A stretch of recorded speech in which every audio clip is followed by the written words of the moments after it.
This trick might look really hard to do, but it's actually really easy to do. In fact, you can learn this in under a day. Let's get started.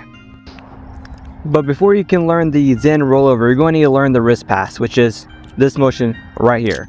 So in order to do the wrist pass, you're going to need to flip the other handle over your finger, your index finger. Afterwards, you're going to tilt your whole wrist down. You're going to curl your fingers on the side of the blade here, and then you're going to flick over. And that's essentially how you do the move. You flick over, turn your whole wrist down, curl your fingers, and then flick over. And that's how you do the wrist pass. Once you got the wrist pass down, you're ready to learn the full move. To start out, you're going to hold on to the safe handle here in a pinch grip, which is hold it basically like how I am here. Your thumb here on the handle and your finger here on the handle.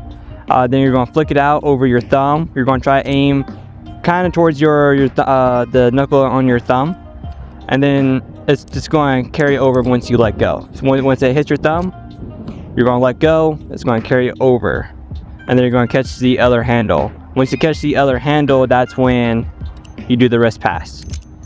So do it slowly. That's how it will look like, right? Do it fast.